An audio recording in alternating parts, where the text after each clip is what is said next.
Vamos a dar inicio entonces al primer panel Desigualdades Educativas y Educación de Calidad, coordinado por Gonzalo Azúa. Participan en este panel Cora Steinberg, Nora Gluz, Gabriel Brenner, Gonzalo Gutiérrez. Bueno, hola, bienvenidas y bienvenidos. Antes de empezar a presentar a las y los presentadores, les agradecemos que sigan compartiendo acá con nosotras y nosotros. Les cuento un poquito la dinámica. Cada uno de los expositores y las expositoras van a tener 15 minutos. Si pueden abreviar un poquito, sería buenísimo, porque tenemos la idea de favorecer tanto como podamos el diálogo con todas y todos los presentes. Así que yo les voy a avisar cuando queden 3 minutos, así hago el papel de malo. El panel que está por empezar tiene de título Desigualdades Educativas y Educación de Calidad. La primera expositora es Cora Steinberg. Ella es especialista en educación de UNICEF Argentina, licenciada en Sociología por la UBA, magíster en Políticas Sociales y Planeamiento de la London School of Economics y profesora adjunta de la Universidad Pedagógica Nacional. En su carrera profesional se ha desempeñado en el Ministerio de Educación de la Nación, en el Ministerio de Trabajo y en el Ministerio de Desarrollo Social. Ha sido consultora de UNESCO, Buenos Aires, la OEI y UNICEF Argentina. Sus temas de investigación y publicaciones están relacionados con las desigualdades sociales, territoriales y educativas. Es miembro del Consejo Nacional de Calidad Educativa, del Ministerio de Educación Nacional y del Observatorio Federal de Educación Sexual Integral. También nos acompaña Nora Gluz, licenciada y doctora en Educación de la UBA y magíster en Ciencias Sociales por Flaxo. Se desempeña como investigadora docente en el área de educación del Instituto del Desarrollo Humano de la Universidad Nacional de General Sarmiento. Además es profesora titular de Sociología de la Educación e investigadora del ICUBA. Sus líneas de investigación son sobre políticas educativas y desigualdades sociales. En tercer lugar, nos acompaña Gabriel Brenner, licenciado en Ciencias de la Educación por la UBA, especialista en Gestión y Conducción del Sistema Educativo por Flaxo y profesor de Enseñanza Primaria por la Escuela Normal número 4. Fue subsecretario de Educación del Ministerio de Educación de la Nación entre 2012 y 2015. Se ha desempeñado como docente, directivo y asesor en escuelas primarias y secundarias, así como también en la función de consultor en el Ministerio de Educación Nacional y Ministerios Provinciales de Educación y otras asociaciones de la sociedad civil. Actualmente es docente de la Universidad Nacional de Burlingame, de la UBA y del Instituto Superior del Profesorado Joaquín B. González. Y finalmente a mi izquierda, Gonzalo Gutiérrez, profesor en Ciencias de la Educación y magíster en Investigación Educativa, profesor adjunto a cargo en las cátedras de Historia de la Educación Argentina y profesor asistente de la Cátedra de Didáctica General de la Facultad de Filosofía y Humanidades, profesor adjunto a cargo en la Cátedra de Didáctica General del Profesorado en Comunicación Social y director del Instituto de Capacitación e Investigación de los Educadores de Córdoba. Vamos a comenzar dándole la palabra a Cora Steinberg. Hola, buenos días a todas y a todos. Primero agradecer la invitación, realmente felicitar a UNIPE, a los organizadores, al municipio por abrir un espacio de conversación en el municipio con directivos, con la comunidad educativa toda, sobre un tema que es central, que es el derecho a la educación, y celebro que se inicie en este mes, el mes de la educación. Es el mes de los estudiantes, de los maestros, y venimos del mes de las infancias, de las adolescencias, y tenemos y coexistimos en estas celebraciones con datos que preocupan muchísimo, los altísimos niveles de pobreza infantil que hay en todo el país, las desigualdades, y celebro el eje, ¿no? Y me parece la importancia de abrir una conversación honesta sobre los desafíos que todavía tiene el sistema. Por eso, bueno, ya lo mencionaba el intendente y las distintas autoridades, hablar de las cosas que nos ocupan, hablar y pensar en cómo, digamos, seguir avanzando y acelerando políticas que permitan reducir las grandes brechas que se han profundizado con la pandemia. Yo voy a ordenar mi exposición en 3 grandes momentos. Uno primero tenía que ver con también dar cuenta de los logros que este sistema educativo ha alcanzado que también es importante celebrar y subrayar, porque son aquellas condiciones que permiten estar hoy quizás poniendo o pudiendo avanzar en resolver otros problemas del sistema educativo, problemas que atraviesan y que deben ser entendidos desde mi perspectiva desde una mirada multidimensional. Por eso también en la segunda parte voy a abrir lo que para nosotros desde el trabajo de la investigación, pero sobre todo en estos últimos años desde la experiencia de acompañar a las gestiones políticas de distintos niveles de gobierno en el hacer, es necesario poner en la mesa y ponerlos en diálogo. Entonces, para empezar, como decía, creo que hay que volver a celebrar, a subrayar los marcos normativos que tiene la Argentina respecto de la protección integral de las infancias y las adolescencias. Para garantizar el derecho a la educación hay que también garantizar otros derechos fundamentales y respecto del educativo hacer y considerar un conjunto amplio de dimensiones. Tanto la Ley de Protección Integral de Niños, Niñas y Adolescentes como la Ley de Educación Nacional y sus correspondientes normativas en cada uno de los niveles jurisdiccionales hace que estén ya las regulaciones y las normativas donde en el centro están la importancia y la obligatoriedad de asumir desde el Estado como garante de derechos y otros actores corresponsables las acciones necesarias, los recursos requeridos para realmente poder garantizar ese ejercicio pleno de derechos. Otro de los logros son las altas tasas de escolarización que tiene nuestro sistema educativo. Y si uno mira los indicadores, yo no voy a profundizar en todos ellos, pero creo que el sistema tiene que reconocer que los grandes esfuerzos que se han hecho por avanzar en la expansión de la oferta educativa, hoy comentaba cómo todavía hay fuertes desafíos en algunos núcleos duros, pero ha habido como un proceso sostenido, errático por momentos, para avanzar en garantizar que todos los chicos y chicas estén en la escuela. Hoy sabemos que más del 90% de los chicos, de los adolescentes, donde había un desafío muy grande todavía, se logró que los chicos estén en la escuela. Y eso hay que remarcarlo, hay otros países de la región y del mundo que no tienen esas posibilidades todavía. Sabemos también que se redujeron las brechas. Cuando uno mira los datos del año 2000, se advierte que entre los pobres hay 13 puntos más de chicos y chicas que están en la escuela que no estaban hace más de 10 años. Con lo cual, creo que eso muestra las posibilidades que dio este sistema, las capacidades que han tenido en cada uno de sus niveles de gestión, pero luego un conjunto de otros indicadores nos muestran también el techo, ¿no? Y la necesidad de revisar este mismo sistema, el que hacemos y se hace todos los días en las escuelas, para poder asegurar que todos los chicos estén en la escuela, pero que estén y aprendan y tengan un desarrollo integral. Entonces quiero ir a la segunda parte y hablar de las desigualdades educativas. Estoy con colegas especialistas, expertos, cada uno seguramente va a abonar en esto. Yo simplemente presentar que obviamente uno mira las desigualdades, por un lado, mirando en qué medida se logra que los chicos y las chicas estén, que los chicos y las chicas accedan, y como decía, hay grandes logros en ese terreno, sin embargo, todavía hay fuertes desafíos en el nivel inicial.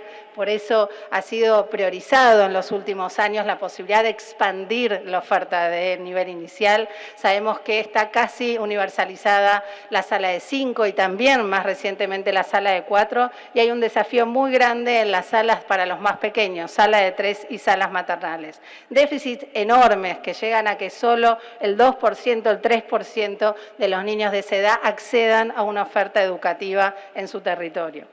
Por otro lado, hay algunos núcleos duros, como decía, sobre los que también hay que seguir poniendo atención, en particular en algunos contextos de alta migración interna en todo el país, donde todavía hay chicos y chicas en edad de cursar la primaria que no están en la escuela, que entran y salen, que también requieren estrategias específicas. Y finalmente la secundaria, que si bien, como mencionaba, ha habido un incremento y una continua expansión de la escolarización, sabemos que en los territorios más vulnerables, que en los contextos donde las situaciones son más difíciles, todavía faltan escuelas. Por mencionar casos puntuales, son los conurbanos de las grandes provincias de nuestro país, el ámbito rural disperso, donde todavía no hay escuela secundaria, y entonces los chicos y las chicas muchas veces o se tienen que trasladar y eso obviamente supone un costo adicional para las familias y también para su bienestar y su autonomía, o simplemente discontinúan su escolaridad. Un segundo punto, un nudo crítico en términos de desigualdades son las posibilidades, las probabilidades que tienen los chicos que están en la escuela secundaria de completarla. Sabemos que ahí hay un gran desafío, tanto los datos que ofrece el Ministerio de Educación como los datos de la encuesta permanente de hogares muestran que aún todos ingresan al sistema educativo, solo 1 de cada 2, según los datos de la tasa de egreso, que resulta una estimación de los datos del Ministerio, completan la escuela secundaria antes de los 18 años. Si uno ve estos datos sin ningún tipo de retraso o rezago, los indicadores son mucho más críticos, mostrando que cerca del 30, y veo a mis colegas, logra completarlo. Y esto empieza a dar cuenta de que este sistema, de que este modelo pedagógico altamente expandido tiene un techo, no está logrando que los chicos realmente completen el nivel y esto presupone también que lo completen aprendiendo. Y allí entonces me mudo al tercer eje de desigualdades que realmente es el que más preocupa en la sociedad hoy y es el del acceso a los conocimientos. Las desigualdades enormes que nosotros observamos y se observan en todos los relevamientos que se vienen haciendo en Argentina ya desde el año 93, hay una mesa sobre ese tema y me parece central que desde la comunidad educativa tomemos esos datos para discutirlos, para analizarlos, para conocerlos y para pensar en cada una de las escuelas cómo trabajamos estos temas. Porque en una sociedad que quiere ser más justa, que quiere asegurar el desarrollo, que quiere asegurar oportunidades equitativas para todos y todas, requerimos hablar de lo que hay que hablar. Y es que cada uno de los chicos tenga oportunidad de apropiarse de ese conjunto de saberes fundamentales, la matemática, el cálculo, el desarrollo de la oralidad, de la comprensión, de la escritura, para poder realmente construir un proyecto de vida y avanzar de manera autónoma y ejercer una ciudadanía plena. Realmente eso es lo que está en juego, me parece, hoy, y realmente es sin duda uno de los ejes que tiene que atravesar las conversaciones, creo, de este tipo de jornadas y espacios y preocuparnos.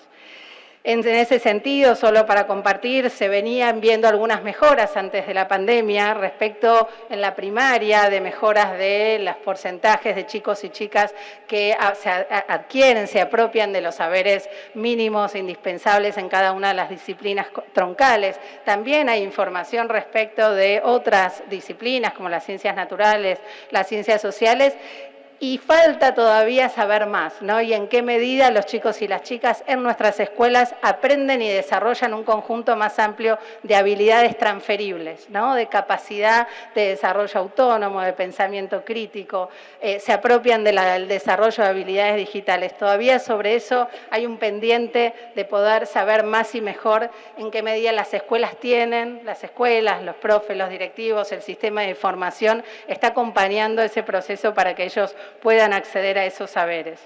Y lo que sabemos es que estas desigualdades, tanto en términos de acceso como de terminalidad y también de aprendizajes, están fuertemente atravesadas por el lugar de origen, por el nivel socioeconómico. Esos nos muestran los datos disponibles, que hay una recurrencia en observar que quienes tienen las menores probabilidades de acceder, de terminar y de aprender, son los chicos y las chicas que residen en los hogares en condiciones de mayor vulnerabilidad.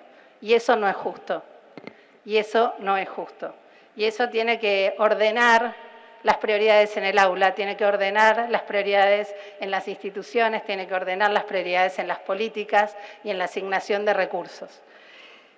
Otro paquete de desigualdades que a mí me gustaría comentar tiene que ver con la oferta educativa, porque estas desigualdades de origen que sabemos que existen y sobre las que el sistema educativo tiene injerencia pero no tiene una competencia directa, hay muchas de las problemáticas vinculadas a las condiciones de vida de los hogares que están atadas a otras políticas, a otras decisiones. Hoy sabemos y las encuestas de UNICEF mostraron que el 30% de los hogares tuvo que ajustar sus presupuestos en comida para los chicos y las chicas. Hay realmente una situación social y económica muy crítica en muchos de los hogares y eso sin duda es una situación de bienestar que debe ser atendida con urgencia, pero me gusta pensar también y más en estos ámbitos qué le toca a educación, qué puede hacer educación, qué compete a las herramientas que tiene el sector educativo para trabajar en estos contextos, para contribuir a la reducción de las brechas y a garantizar estas oportunidades equitativas que, como decía el intendente, son claves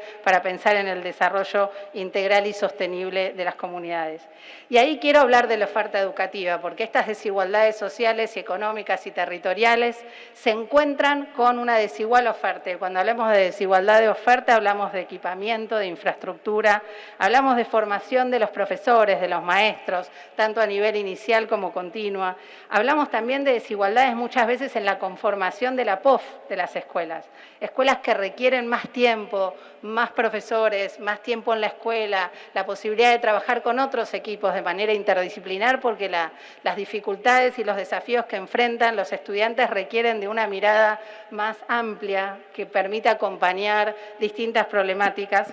Entonces, creo que ahí hay una cuestión muy importante de poder pensar en términos de cómo se relaciona la oferta educativa con las necesidades de los estudiantes en el territorio. Finalmente, también compartir que otro de los ejes que debe ser parte de esta agenda de desigualdades tiene que ver con el bienestar integral de los chicos y las chicas. Y de vuelta la relación entre lo que la escuela tiene, puede, ofrece y las dificultades que los chicos y chicas tienen en cada uno de sus contextos donde residen.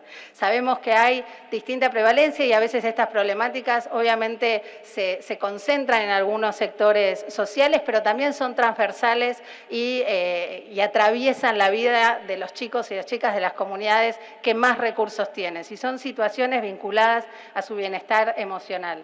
Creo que la pandemia, con todo lo inédito que trajo, con el inédito desafío que representó para el sistema educativo, también mostró la importancia de atender esta dimensión y la complejidad de cada una de las individualidades y cómo atravesaron una situación de emergencia. Estos temas atraviesan y arrasan en la escuela y muchas veces no están los dispositivos, las manos, el saber para poder acompañar.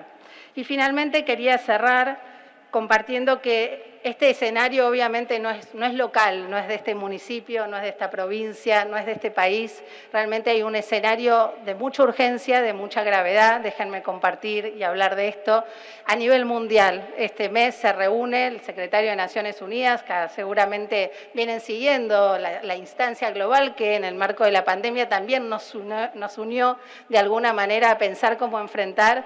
Hoy los datos que se manejan a nivel mundial muestran del impacto profundo que ha tenido la interrupción de clases presenciales en la vida de los chicos y las chicas y en sus aprendizajes. Hay distintos indicadores que ya hablan de 2 años de retraso. Nuestros propios datos de primaria muestran que hemos ido para atrás, lamentablemente, en la capacidad y en los aprendizajes logrados. Hay mucho que se pudo hacer, pero quiero poner en la mesa, digamos, sin poner y resaltar el enorme esfuerzo y el enorme trabajo que hizo el sistema educativo para garantizar la continuidad y los vínculos, que realmente los aprendizajes están siendo parte de un escenario muy, muy crítico y es importante tener presente que se incrementaron las desigualdades entre sectores de gestión. Todos los datos que se relevaron durante la pandemia mostraban las distintas capacidades que tuvieron los distintos sectores para enfrentar esta situación. Hay más desigualdades en el aula, chicos y chicas en el mismo grupo que pasaron por trayectorias muy diferentes y que requieren respuestas diferenciadas.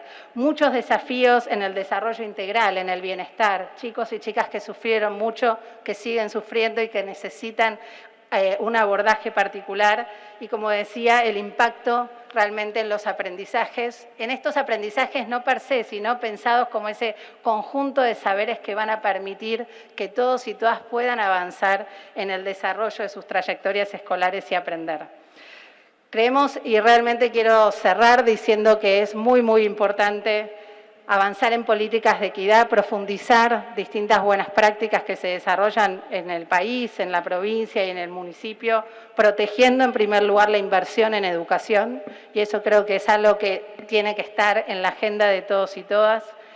en el corto plazo, pero en los próximos 10 años. Tenemos que pensar juntos cómo pensar entre todos, superar la grieta, las grietas, las tensiones. Hay una agenda que se impone, que es superior que los derechos a la educación de todos los chicos y chicas, y realmente seguir trabajando en fortalecer las estrategias para acompañar mejor a los directivos, a los docentes en su formación, para poder fortalecer a las escuelas en recursos, equipamientos, materiales, equipos interdisciplinares para poder acompañar estos desafíos, y también generar evidencia y monitoreo que permita dar seguimiento a estos procesos y poder actuar de manera oportuna, llegando en particular a los chicos y a las chicas que más lo necesitan.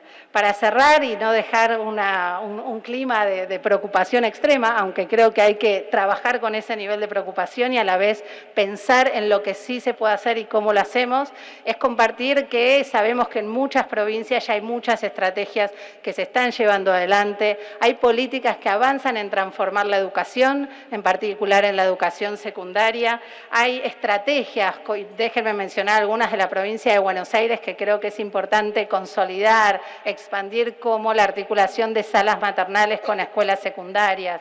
Por ejemplo, las estrategias de revinculación que se pusieron en marcha en todos los municipios de esta jurisdicción. Programas vinculados a la expansión de la conectividad y la capacitación para el desarrollo de habilidades digitales. Son algunas pistas del trabajo que entre municipios, provincia y nación tienen que asegurar para el mediano plazo, ¿no? Creo que el desafío es construir entre todos un plan de desarrollo educativo que pueda sostenerse en el tiempo y que pueda poner como prioridad este derecho a la educación que hoy está sin dudas amedrentado. Muchísimas gracias.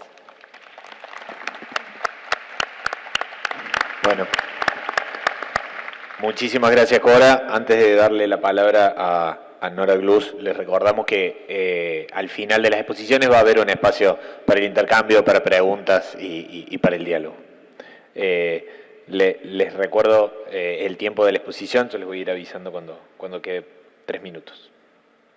Bueno, intentaremos ser concisos. Digo, gracias por la invitación, gracias a quienes están organizando este espacio, ¿no?, que nos va a permitir discutir algunas cuestiones tan centrales en los debates educativos hoy, que es cómo se anudan las desigualdades educativas o se desanudan, ¿no?, educación y calidad. Un placer compartir la mesa con colegas, algunos de ellos conocidos, así que la verdad que una alegría estar acá compartiendo el espacio. La verdad que cuando me invitaron a esta conversación sobre desigualdades educativas y educación de calidad, para mí es un desafío. No pretendo tomar posición respecto de qué es la calidad de la educación o cómo debieran formularse políticas para mejorarla, sino más bien voy a intentar hacer una mirada más retrospectiva, atendiendo a qué políticas se han construido en nombre de la calidad para atender las desigualdades educativas y qué sentidos sobre el mundo han configurado, de qué sentidos, qué tipo de sociabilidad han promovido estas políticas y cómo incidieron en la construcción de nuevas categorías sociales a través de las cuales hoy todos nosotros y nosotras pensamos a nuestros estudiantes. Me interesaría pensar en términos más de los efectos simbólicos de lo que ha sido la instauración del tema de la calidad y la instauración de una serie de dispositivos para atender a la calidad de la educación, cómo han sido pensadas las herramientas acerca de cómo alcanzar esa mentalidad o esa pensada calidad educativa, teniendo en cuenta también de que se trata de un término, por cierto, ambiguo, polisémico y sobre todo muy discutido. yendo a la historia de estas discusiones, la calidad como parte de las políticas públicas o como un tema central de nuestras políticas emerge en los 90 con la Ley Federal de Educación, donde de un modo algo circular dice, ¿no? El propio artículo 48 de la Ley Federal dice, para garantizar la calidad hay que evaluar la calidad, ¿no? Nos dice poco respecto de cómo lograrlo. Este propósito se materializó, se concretó a través del diseño de operativos nacionales de evaluación que, en cierto modo, se han constituido en una de las medidas de las desigualdades y, por ende, en uno de los fundamentos de las intervenciones sobre las desigualdades. A mí me interesa poner en discusión cómo estas evaluaciones permitieron medir y rankear rendimientos y ese ranking fue usado para diseñar intervenciones hacia ciertos grupos sociales y no hacia todos los grupos sociales. En este marco se anudó muy prontamente lo que se denominó como baja calidad, o sea, bajo rendimiento en los operativos nacionales de evaluación de la calidad, con pobreza, ni siquiera con desigualdades, ¿no? A partir de este momento lo que vemos emerger en nuestro país, algo que se atenuó en un momento, pero que volvió a ser muy fuerte en el periodo 2015-2019, es la selección de escuelas de bajo rendimiento y que atendieran a lo que denominaron poblaciones carenciadas, ¿no? A través de la construcción del viejo Plan Social Educativo, del que muchos de nosotros tuvimos experiencias directas por trabajar en las escuelas o por ser objeto de intervención de ese plan social educativo. Entonces, se presentaba como cumplir con el derecho a la igualdad de oportunidades y posibilidades en educación, compensando desigualdades regionales e individuales.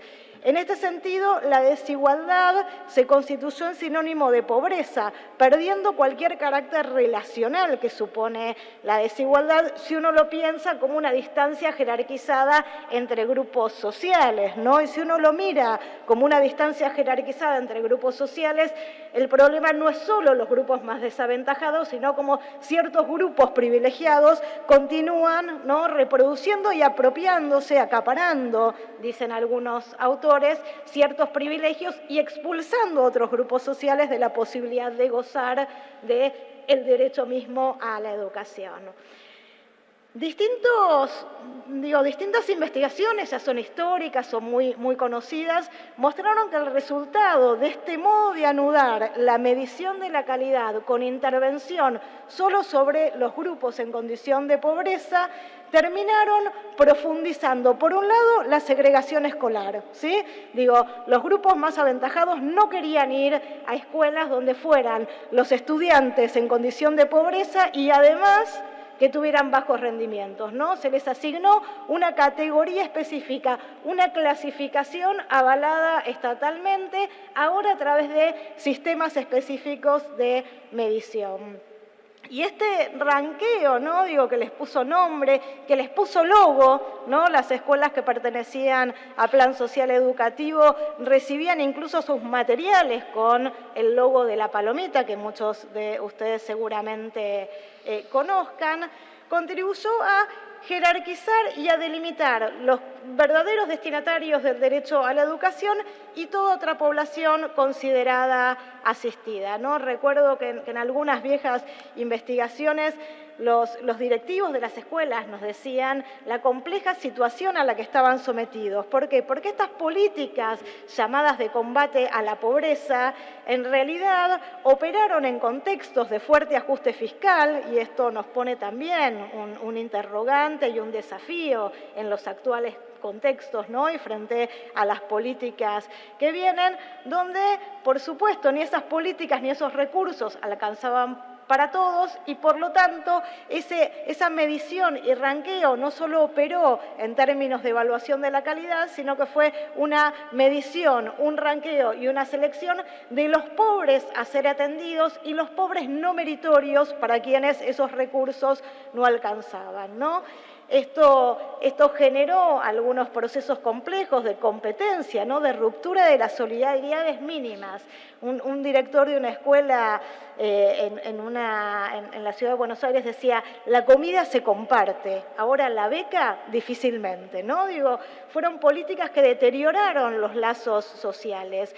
Incluso lo que terminan haciendo estas políticas es generando mecanismos de dicotomización. No sé si ustedes recuerdan, en los 90 se crea una dependencia específica dentro del Ministerio de Cultura y Educación de la Nación, destinada a intervenir sobre los grupos más vulnerados, ¿no? La Subsecretaría de Políticas Compensatorias, o lo que en la jerga de pasillos se denominaba el Ministerio de los Pobres, ¿no? La construcción de estas burocracias, de estos mecanismos, de estas formas de hacer y de actuar, deja instalado un modo de intervención política que después es muy difícil de desarticular, porque construye, por un lado, un área específica con una burocracia, con unos empleados que requieren el trabajo, pero también construye modos y mecanismos de actuación. En el campo de las escuelas, estos procesos ineludiblemente abonaron la fragmentación, abonaron formas, algunos autores hablan de la institucionalización de la pobreza o lo que en el campo de la antropología se denominan los circuitos de evitación, ¿no? Donde recordemos nuestros funcionarios que decían hay que evitar caer en la escuela pública, ¿no? Hay que evitar caer en la escuela pública, hay que evitar caer en la escuela denominada plan social educativo, ¿no? Se van construyendo, se van anudando procesos materiales con procesos simbólicos, y estos procesos simbólicos son mucho más difíciles de desarticular, y hay que estar atentos a estas cuestiones en el diseño de las políticas públicas, porque las políticas públicas en su forma de instrumentalización, en su forma de operacionalización, dejan instalado mucho más de lo que aparentemente construyen y hacen. Esto, por supuesto, no deja de afectar la dimensión del aprendizaje. Digo, no soy una especialista en el tema, pero también hace mucho que se sabe, hace mucho que se ha estudiado. La didáctica viene mostrando que se aprende mucho más en grupos heterogéneos que en grupos homogéneos, ¿no? Y todos estos procesos tendieron exactamente a lo contrario. En nombre de no dar lo mismo a quienes no son iguales, avanzaron en formas de estigmatización y en segregación social y escolar. Entonces, lo que nos tenemos que preguntar, básicamente, es qué concepciones sobre las desigualdades abonan estas formas de pensar la calidad educativa tan instaladas en nuestros países. Digo, desde que se creó hasta la actualidad, no hemos hecho más que sumarnos a distintos operativos nacionales e internacionales y regionales de evaluación de la calidad, ¿no? La pregunta es, ¿qué nos han dejado, ¿no? Como estrategia para intervenir en la mejora de los aprendizajes o intervenir sobre las desigualdades escolares? Estos dispositivos alimentaron solo estrategias, ¿no? Hay una autora brasilera que me gusta mucho, ella habla de que construyeron una ciudadanía invertida, ¿no? El individuo tiene que demostrar que fracasó en el mercado, que fracasó individualmente para ser objeto de protección social, ¿no? Para recibir ciertas prestaciones del Estado había que demostrar que uno tenía bajo rendimiento y que además era pobre para que el Estado tenga una presencia más sistemática en las aulas. Todos sabemos, digo, no voy a hacer un repaso de la vida política que todos vivimos, digo que el fracaso del consenso neoliberal que orientó estas políticas, digo, llevó al incremento de la desigualdad, a la profundización de la exclusión, crisis 2001 de por medio, que fue una crisis de cohesión social, una inestabilidad política que afectó a nuestro país, pero a toda la región, que dio lugar a nuevos gobiernos en nuestros países que transformaron, que abandonaron esta centralidad que tenían las pruebas estandarizadas en la definición de la política pública, ¿no? Y acá me parece que comenzaron a suceder algunas otras cosas. La desigualdad, pensada en términos de brechas, empieza a tener relevancia, comienza a tener relevancia una mirada sobre los modelos escolares selectivos, ¿no? Dejamos de mirar la desigualdad como algo que que tienen los pobres para comenzar a pensar en términos más relacionales, ¿no? No era el problema la baja calidad de la educación ni la educación de los pobres, sino los mecanismos de integración escolar que habíamos construido a lo largo de esta larga trayectoria de nuestros sistemas educativos. Acá tempranamente aparecen nuevas líneas de intervención que a mí me parece que son interesantes y que ya me están diciendo que no se los cuente, así que no se los voy a contar, pero que me parece, digo, solo para entrar a una última cuestión, digo que esta doxa, esta forma de pensamiento práctico que se construyó en los 90, no ha sido desarticulada, ¿no? Digo, todos esos años persistió una mirada, ¿no?, de ranqueo, de medición, de merecimiento, quién merece la beca, quién merece el plan. Digo, de hecho, esto permitió la construcción de una serie de clasificaciones estigmatizantes que continúan vigentes durante toda esta etapa. Recordemos los términos de choriplanero, la mirada sobre si los jóvenes becarios se compraban zapatillas de marca o no se compraban zapatillas de marca, ¿no? Digo, somos críticos, dice Duvet, un sociólogo francés, de las grandes desigualdades, pero sostenemos cotidianamente aquellas con las que nos comparamos con los próximos para diferenciarnos y obtener nuestros propios lugares de privilegio.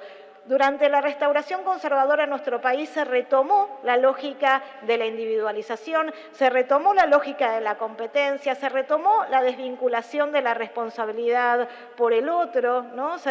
Todas estas cuestiones volvieron a retomarse, aquellos focos que volvían a anudar evaluación de la calidad con atención a las y a los jóvenes en condición y a las infancias en condición de pobreza. Una de las políticas paradigmáticas de intervención sobre las desigualdades entre el periodo del 2015 al 2019 fue el programa Escuela Faro. El programa Escuela Faro vuelve a atender a una población circunscripta, 3.000 escuelas en todo el país, seleccionadas como, una vez más, a partir de los peores resultados en el rendimiento, ahora de las pruebas a aprender, y que estuvieran en territorios vulnerados, ¿no?, en territorios desfavorecidos y que atendieran matrícula en condiciones de desigualdad. Entonces, lo que quiero mostrar con eso es que los dispositivos de medición, ranqueo y selección continúan vigentes, ¿no? Nos ponen frente a un gran desafío de cómo desarticular esas operatorias focalizadas y estos requisitos meritocráticos que además ponen bajo sospecha a los grupos más desfavorecidos, los ponen bajo sospecha de apropiarse de algún bien indebido y que además le suman en este contexto, y acá me gustaría abrir una discusión que siempre que se trabaja con docentes resulta ser bastante ríspida, pero no quisiera dejar de ponerlo sobre la mesa porque seguramente por ahí salga en alguna de las mesas que siguen, y es ¿cómo vamos a entender esto que traía Cora recién, ¿no? ¿Cómo entender el bienestar socioemocional?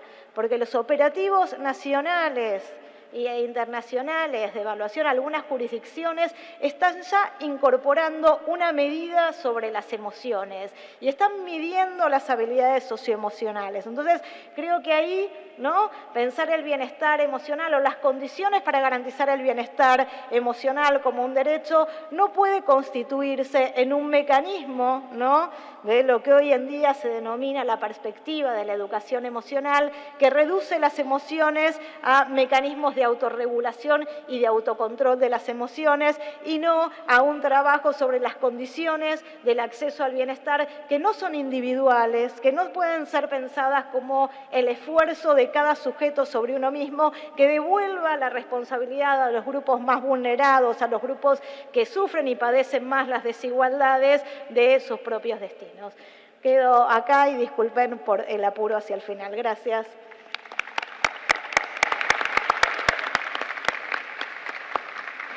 Bueno, muchísimas gracias por el esfuerzo. Ahora le cedemos la palabra a Gabriel Brenner. Bueno, buenos días. Un placer estar acá para conversar en Pilar con docentes, inspectoras, directivos de de la provincia de Buenos Aires y de esta región. Permítanme saludar, felicitar también esta iniciativa a los colegas y las colegas de UNIPE, particularmente a Luz, enorme esfuerzo, Jorgelina, también a quienes son parte de la organización, y está bueno decirlo, que en esta mesa estén colegas con trayectoria académica, institucional, con las que venimos compartiendo. Un saludo especial al UEPC, aquí veo a Cuqui, a Juan, Gonzalo. La verdad que me parece interesante la perspectiva de un sindicato tan notable como el Sindicato Docente Cordobés, con quien tengo un gran afecto y conozco mucho, que esté presente en una mesa de discusión de políticas educativas. Permítanme también empezar diciendo, esta jornada es por el derecho a la educación. Estimadas, estimados, y además voy a cambiar todo lo que traje para decir porque es poco el tiempo y porque también está bueno decir a partir de lo que uno escucha y de lo que uno siente, además de lo que uno viene pensando. Y es que es una jornada por el derecho a la educación. Y el derecho a la educación no es un bien no perecedero, sino que es algo que hay que defender y que ustedes vienen defendiendo en sus escuelas a capa y espada, más allá de todo lo que digamos nosotros y de cualquier cuadro que les podamos mostrar. Pero también permítanme decir que el derecho a la educación y esta mesa que pone en relación las desigualdades educativas con la educación de calidad requiere poner bajo escrutinio algunas cuestiones. Yo me quedé pensando, y por eso cambié lo que iba a decir, y es que, por ejemplo, relacionar desigualdades educativas o sociales y educación de calidad es pensar quizás en Nicolás, Daniel, Damián, que ingresan a una universidad pública muy cercana a esta localidad y se reciben de licenciados en educación destacadamente. A mí me tocó ser profesor, sí, justamente de Nicolás, Daniel, Damián. Nicolás Zapala, Daniel Guidi, Damián Espíndola, qué casualidad. 3 personas que fueron alumnos míos hace muy poco tiempo en la universidad y hoy me siento con un orgullo porque vengo acá y conducen el área de educación de Pilar. Y además escuché al intendente, que nunca lo escuché personalmente, y habló bastante de educación. Y dije, qué bueno que este grupo de exalumnos molesten en el mejor sentido de la incomodidad a un intendente para preocuparse por la educación. Y prefiero hablar con nombres propios para pensar en la relación entre desigualdad y calidad, para romper con algunos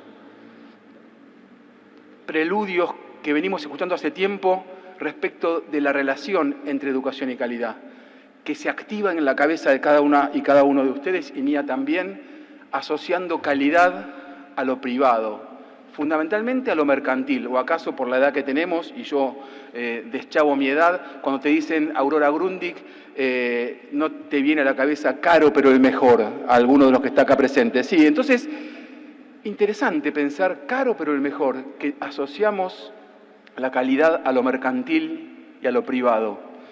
Y la verdad que yo vengo acá a enaltecer la condición de lo público, porque si algo nos permitió, con un montón de errores, salir de la pandemia, tiene que ver con la presencia del Estado, con la constitución de lo público. Si algo nos permite hablar en Argentina de educación, no importa lo que pienses, a quién votes, como educación de calidad y pública, es que la educación pública argentina no es K o anti-K, es patrimonio de todos y todas las argentinas y nos enaltece como educación pública.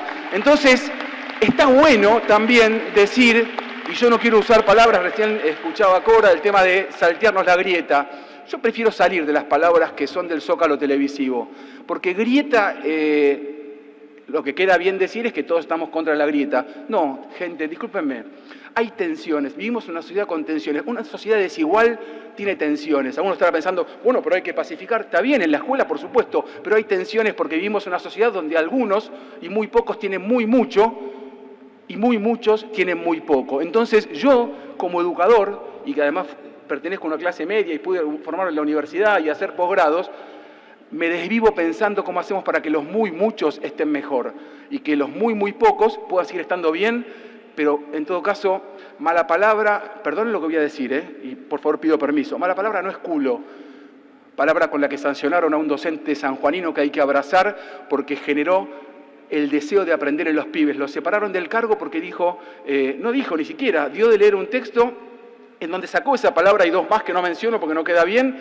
y los pibes deseosos de esa clase y de de poder seguir leyendo, fueron a buscar el texto original y leyeron otras 3 palabras, feas, por supuesto, malas palabras, y mamá y papá de este pibe influyente en la sociedad sanjuanina los separaron del cargo. Argentina, siglo XXI. En vez de premiarlo, porque díganme si un profe que genera el deseo de aprender y de leer en los pibes en una secundaria durante 40 minutos no hay que premiarlo y preguntarle cómo hace. Lo separaron del cargo porque los pibes fueron a leer y encontraron esas palabras. ¿No es peor la palabra especulación financiera o desempleo juvenil o en todo caso femicidio que culo? Perdón, para los pibes que tienen 14, 15 años. Entonces, prefiero en todo caso decir que, y acá lo planteo, inclusión y calidad educativa tienen que ser políticas centrales del Estado. Sí, políticas centrales del Estado, porque los pibes que van a tu escuela, vengan de cierta zona de Pilar o vengan de Derqui, tienen que saber que en tu escuela vos sos el Estado, como adulta, ante quienes ellos por primera vez tienen la posibilidad de estar frente al Estado. Y en todo caso, estaría bueno pensar en un encuentro como este, por las mesas y cómo están conformadas, de dejarnos un poco con esa obsesión por la información y por la evaluación. Es importante la evaluación, pero guarda, aquellos que te hablan todo el tiempo de evaluación, de aprender, de enseñar, de PISA, esa obsesión por la evaluación lo que hace muchas veces es trampa. No dicen lo que piensan, y es que muchas veces siguen estando del lado de los privilegios y no del derecho. Uno dirá, sí, pero el derecho, igualar para abajo. Momento. Estamos en la Argentina que las leyes nos plantean que está el derecho a estar en la escuela. Ahora, el derecho a estar en la escuela no es el derecho a aprobar. Nosotros tenemos que trabajar para justamente generar las condiciones de lograr que los pibes y las pibas hagan esfuerzos para poder aprobar. Ahora, ojo, derechos va con obligaciones, pero primero derechos, después obligaciones, porque hay un montón de piberío, por ejemplo en Derqui, que tienen derecho primero a ser los primeros en la historia de toda su familia que puedan disfrutar y entrar a la escuela secundaria, cosa que para otros es natural y termina siendo incluso un privilegio. Entonces me parece interesante pensar que primero es garantizar el derecho y después enseñar la obligación, porque si no, piripipí, nos llenamos hablando de lo que dice el Zócalo televisivo y nos olvidamos que vivimos en una sociedad profundamente desigual. Porque para mí, y lo digo siempre y no me canso de repetir, porque los que hacemos pedagogía no repetimos, redundamos, volvemos a pasar. Para mí fue un trámite ir a la UBA, porque mi viejo fue docente de la UBA. Pero para algunos que vinieron a estudiar a Hurlingham conmigo, que fueron primera generación en su familia para entrar a la universidad, y su papá y su abuelo la vieron por TV, porque nunca entraron, para mí es siempre acordarme de que el papá y el abuelo de mis alumnos que entraron por primera vez en su familia a la universidad, el papá y el abuelo me pagaron a mí la UBA. Entonces, cuando yo pienso que ellos me pagaron la UBA, no naturalizo privilegios y pienso que el derecho tiene que ver con eso. Por eso, cuando digo menos PISA, menos aprender, no estoy desdeñando los métodos de evaluación. Estoy diciendo que muchas veces esa lógica trituradora, en donde los medios tienen gran sentido, por hacerte pensar en PISA, no te explican que PISA, capaz acá lo saben muy pocos, que te hablan de los pibes de 15 años. No, es una muestra de pibes de 15 años, que evalúan qué contenidos. Lo que vos enseñás en biología, no. Lo que establece la OCDE, es el Comité Central de los países más poderosos del mundo que bancan y sostienen la perversa desigualdad con la que tenemos que naturalizar la vida de todos los días. Entonces, los contenidos con que se evalúa PISA no son los de los diseños curriculares, que es la norma pública que establece lo que hay que enseñar en las escuelas y que debería establecer que no separen a ese docente sanjuanino que hay que abrazar por lo que enseñó, sino que en todo caso lo reivindiquen. Porque en la escuela no se enseña por lo que protestan 2 padres influyentes. En la escuela se enseña por lo que definen los diseños curriculares de un país federal democráticamente constituido. Entonces, ¿saben qué? A PISA no le importa la ESI. Y acá, para que no haya más femicidios, hay que trabajar la ESI desde el nivel inicial. Pero no la ESI edulcorada, que tiene que ver solamente con el amor. Y respeto y banco el amor con todo lo que puedo. Sino la ESI como derecho de cualquier pibe y cualquier piba a acceder a información digna y científicamente validada para aprender a cuidarse mejor, para aprender en todo caso a no tener que correr los riesgos de la inseguridad hacia la parada de colectivo para ver si sobrevive, para poder en todo caso sentirse una sujeta o un sujeto de derecho, para que haya muchos más escuelas secundarias con salas maternales, pero también para aquellos que se llenan la boca ahora hablando de evaluación y que señalan y levantan el dedo y hablan de palabras como declive, colapso, me anoté, catástrofe, tragedia, retroceso educativo. Me leí todo, me leí el último informe de SEA, me leí los informes del Ministerio de Educación y me leí los informes que tengo acá de Argentinos por la Educación, que justamente, perdón, no los voy a aburrir, pero ya que hay que hablar de cuestiones así, en las conclusiones del último informe de Argentinos por la Educación, que habla de la pobreza y la desigualdad, dice que las conclusiones son finalmente que hay que apostar a las políticas públicas, que son fundamentales, analizar el máximo nivel educativo alcanzado por las madres de los estudiantes y la cantidad de libros en los hogares en situaciones de pobreza. Se evidencia que el nivel de desempeño de los estudiantes puede ser mejor, bla, bla. La verdad que yo siento orgullo, porque siempre fui docente y sigo siendo, de haber pertenecido a una gestión que puso un montón de millones de libros en las escuelas, porque yo voy a las bibliotecas de todo el país y también de Provincia de Buenos Aires, y los únicos materiales que hay del Ministerio son los de aquella época.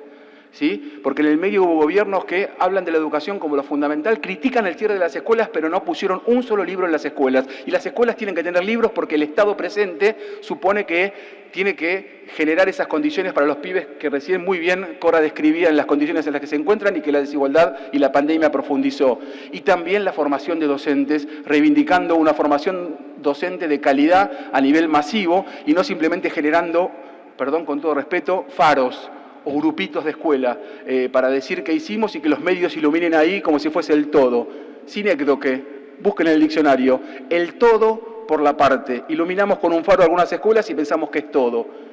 Políticas públicas universales. Entonces, ¿saben qué? Este o cualquier gobierno que esté haciendo las cosas bien o más o menos, hay que salir a reclamar en las aulas, en las calles, para que el derecho a educación, bueno, voy a usar esos 3 minutos para otra cosa. En vez de mostrarles cuadros, traje otra cosa para mostrarles. Traje imágenes que ustedes tienen seguramente en su retina y que también en el momento que estuve en el Ministerio, donde aprendí mucho, porque en el Ministerio se aprende mucho cuando quienes conducen un Ministerio de Educación son educadores, porque también a eso no estamos acostumbrados. A veces nos acostumbramos a que los ministerios estén dirigidos por contadores, por abogados. No tengo nada con los abogados, mi hijo se está por recibir de abogado. Lo que quiero decir es con los criterios que gestionan un ministerio. Y yo, no saben lo que aprendí al lado de Alberto Sileoni, porque además de ser ministro, es un docente que me enseñó. Me gusta decirlo, no tengo ningún compromiso. Me enseñó, yo me emocionaba escuchando. Claro, digo esto porque uno después tiene que estar atento a que puede que vuelvan ministros de educación que simplemente vean a la educación como un gasto y que administren como un gerente. Atenti, Si te crees que una escuela la maneja un gerente, entonces tenés que empezar a pensar que el producto bruto, o en todo caso la manufactura de esa empresa, no es un tornillo, sino que es un sujeto humano. Y ahí hay algunas contradicciones. Prefiero mostrarles en estos últimos 3 minutos que me dan esto. Fotos de presente, retratos de la educación argentina que hicimos en el Ministerio con 15 fotógrafos federales, cada fotógrafo de una provincia.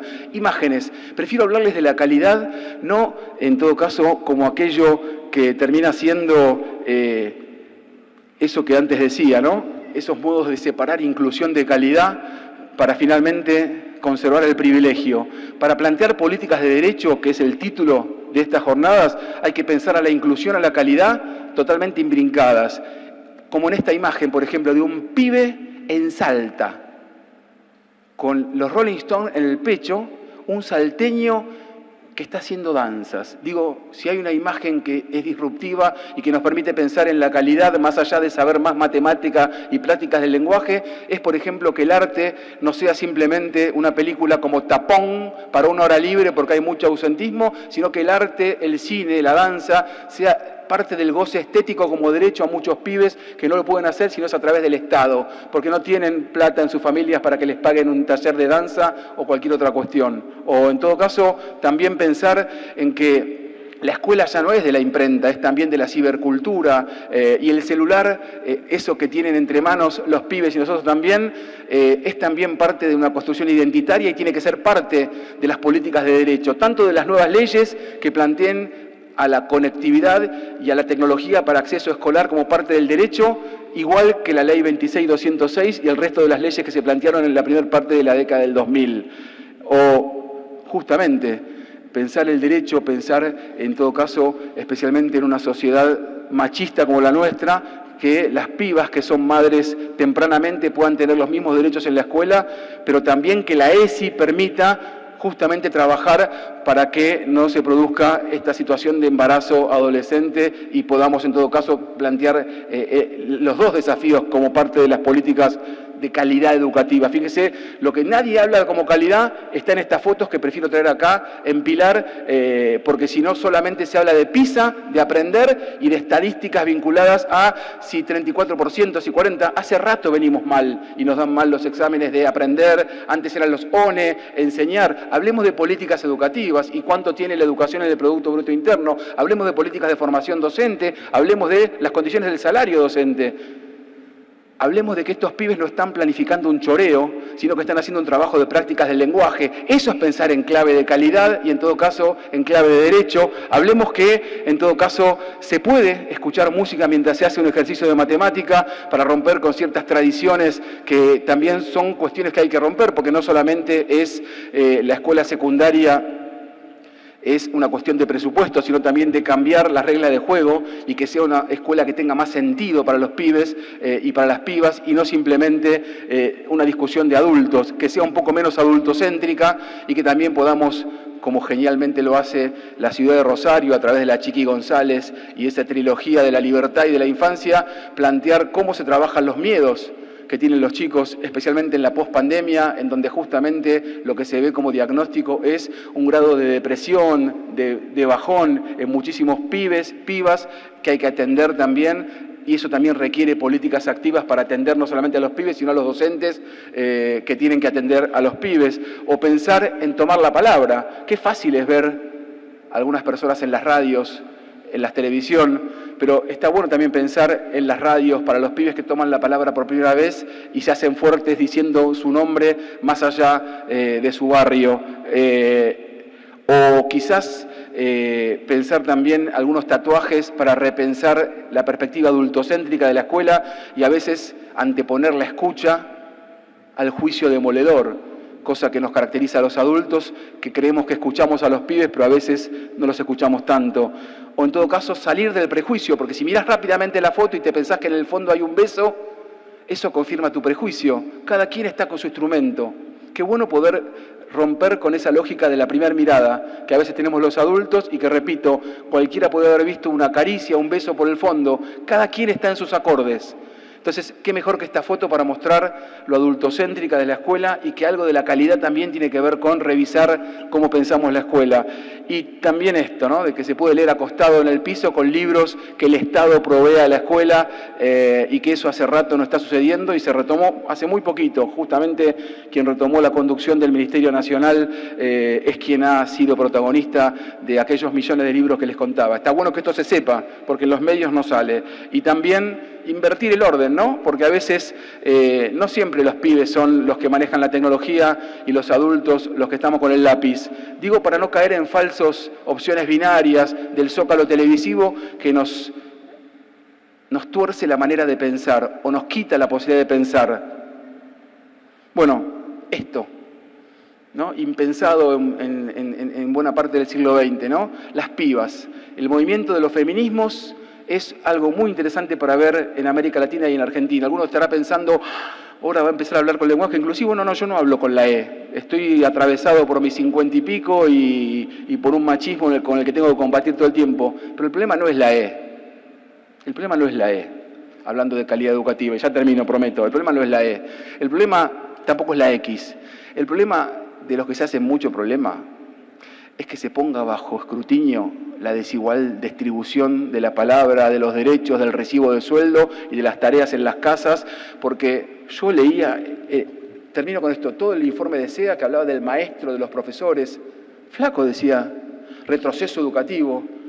El 80% de quienes sostuvieron la continuidad pedagógica en pandemia son mujeres.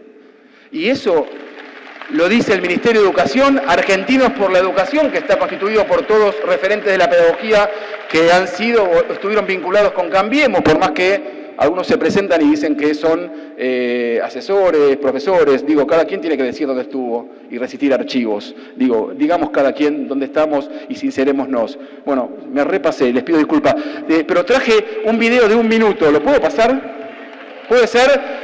Les quería regalar estas imágenes para que piensen en la calidad y en estas imágenes, no solamente en PISA, aprender, enseñar, que es importante, pero estas imágenes creo que tienen más que ver con lo que ustedes hacen todos los días. Así que termino con esto, que fue también parte de algo que hicimos con un colectivo, porque nunca nadie, por más que yo hable solo, hace las cosas solo. Somos partes de un colectivo. ¿Saben qué? La mejor escuela no es la que mide mejor en PISA, es la que construye mejor trabajo colectivo. Esta es la última frase que quería dejarles y fundamentalmente este video para que en todo caso piensen qué hay de la calidad educativa en estas imágenes. Gracias.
Bueno, muchas gracias.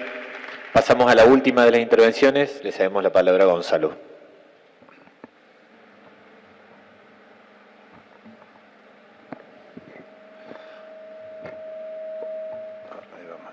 Ahí está. Bueno, hola, ¿qué tal? Buenos días. La verdad es que es un gusto poder estar acá. Y también es toda una responsabilidad. Agradezco mucho todo el trabajo de las compañeras de UNIPE, a las compañeras de acá de Pilar. Para nosotros era sumamente importante poder pensar en puntos de encuentro entre quienes venimos trabajando y pensando en cómo hacer para superar algunas de las desigualdades con las cuales nos vamos encontrando actualmente en las escuelas. Por suerte, le decía recién a Gabriel por lo bajo, después de la exposición de él, mi opción no fue trabajar estadísticas hoy, ni fue trabajar aprender, ni datos de PISA, ni nada por el estilo, aunque trabajamos mucho sobre eso en el ICEGAI de UPC. Hace 3 días aproximadamente, Gonzalo, el que está acá al lado, me compartió un video de IDESA, que va trabajando... ¿Cómo que se llamaba, Gonza? Bueno, trabaja la cuestión como de el retroceso educativo, en la misma línea de lo que planteaba Gabriel. Se lo comparto, entre otras personas, a Juan Montserrat, que es nuestro secretario general, y me dice, esto es poco serio. Lo veo, empiezo a ver el argumento, y la idea es básicamente que lo que tenemos ahora es una involución en relación a otros momentos. Y aparecen los datos, cuántos chicos no aprenden, cuál es la distancia que hay entre las escuelas de gestión estatal y las escuelas de gestión privada, aparecen datos en relación a que quienes no aprenden son los más pobres. Y yo decía, no hay nada nuevo ahí. Eso lo sabemos ahora, y en todo caso podremos decir, también lo sabemos de antes de la pandemia. Ahora, sobre las desigualdades todos estamos hablando. Sobre las desigualdades estamos hablando en la escuela y en el aula cuando vemos que un pibe no está pudiendo aprender. Sobre la cuestión de las desigualdades son los talleres docentes que vamos haciendo. O sea, digo, todos los actores de la comunidad educativa venimos pensando y trabajando sobre las desigualdades. Lo hacemos en las escuelas, lo hacen los dirigentes políticos, lo hacen quienes investigan. Digo, ahí hay una cuestión como muy consensuada de que hay ciertos problemas que son estructurales.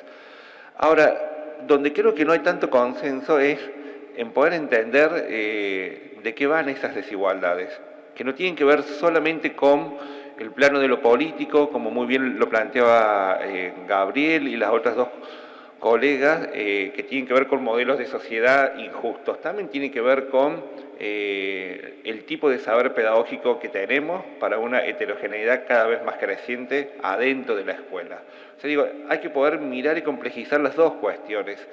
Ahora, yo digo, ¿y desde cuándo tenemos desigualdades en nuestro sistema? Y en todo caso, ¿cuál es la diferencia con lo que tenemos hoy?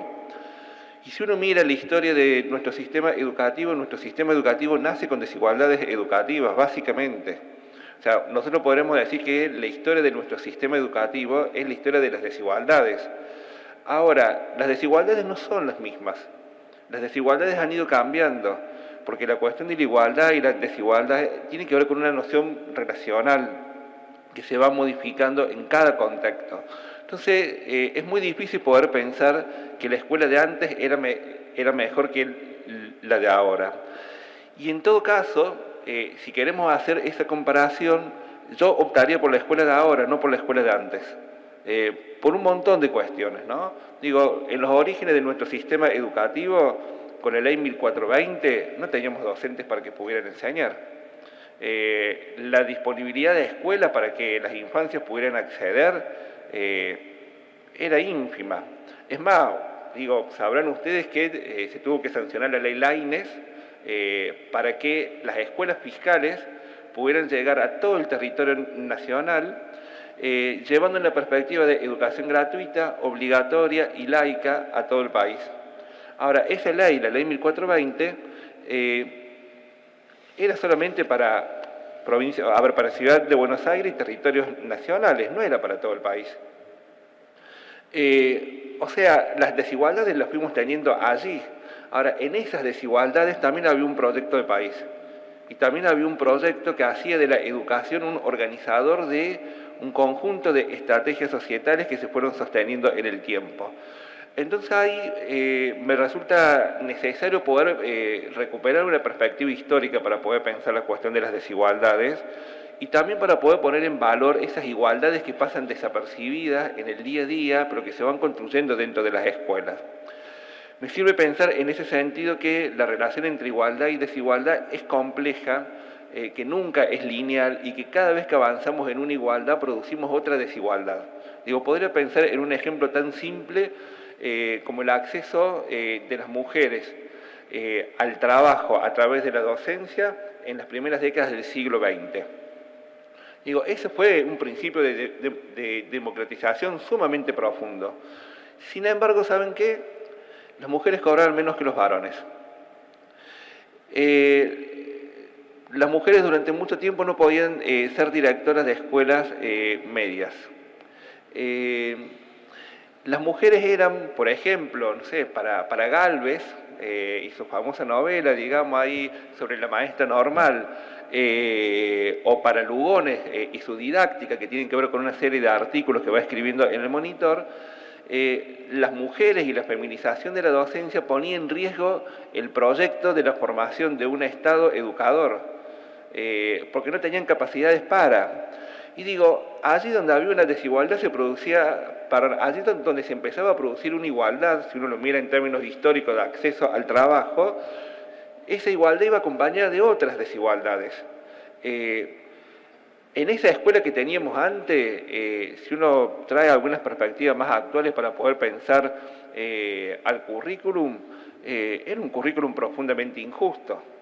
Era un currículum que no hacía lugar a la diferencia, era un currículum que se construía desde la perspectiva de los sectores dominantes sistemáticamente, no aparecía la voz de los pobres, no aparecía la voz de los trabajadores, no aparecía el punto de vista de las mujeres para poder pensar la organización de la sociedad. Y era una escuela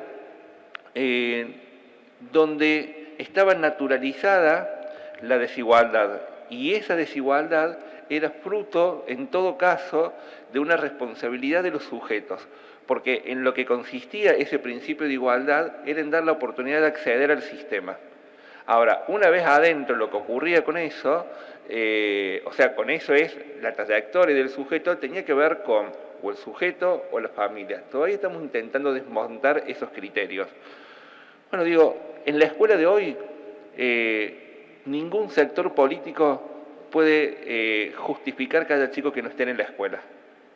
En la sociedad de hoy, ningún sector político deja de preguntarse si los chicos aprendieron o no.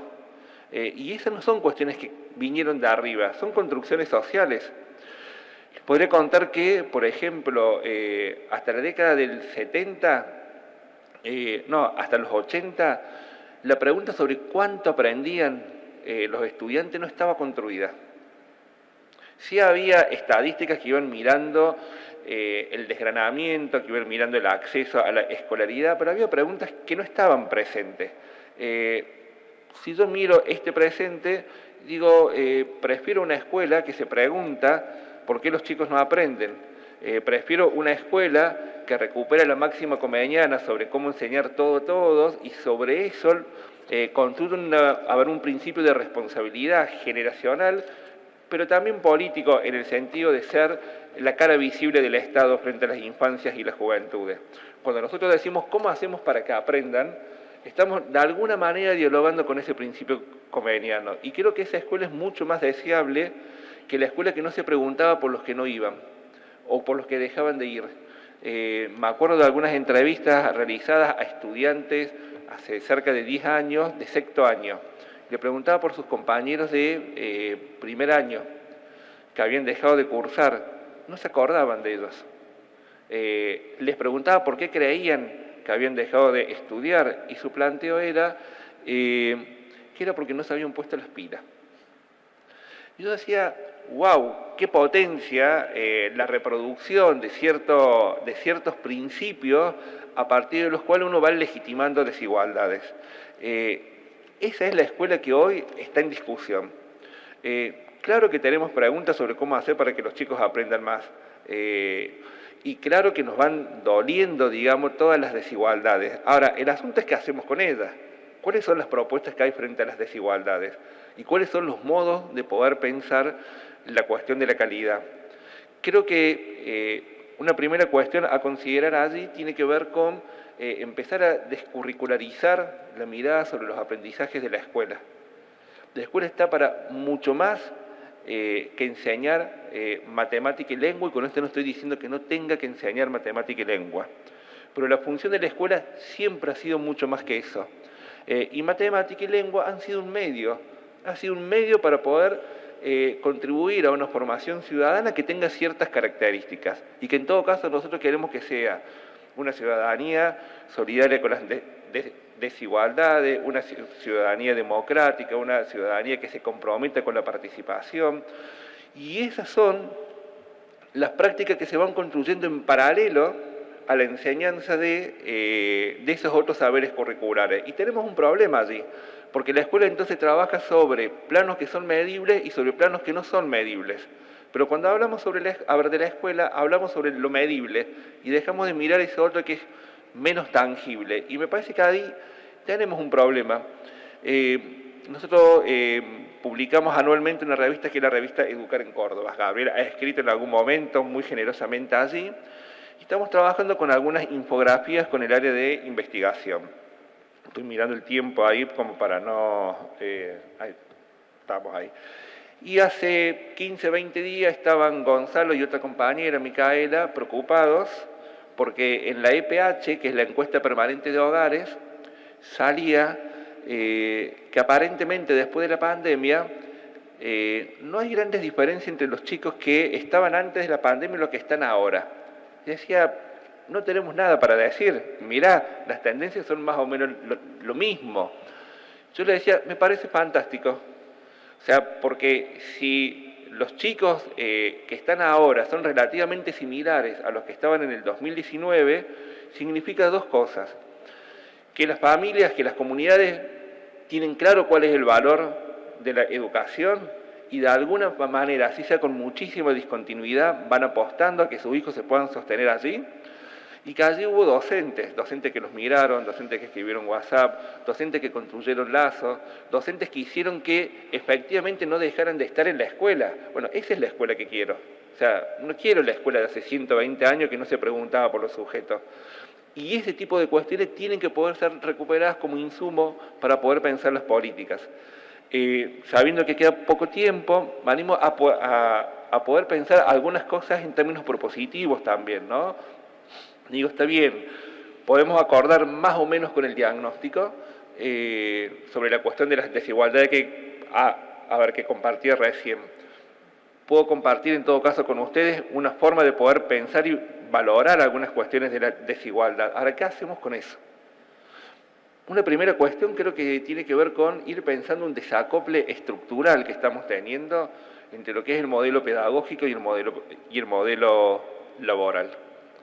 Nosotros venimos hace 15 años trabajando, y más todavía, el derecho a la educación, y para pensar el derecho a la educación intentamos alterar los formatos escolares. Ustedes habrán leído mucho sobre eso, sabrán que eso llega a las escuelas como demanda, y junto con eso las formas de organizar el trabajo escolar.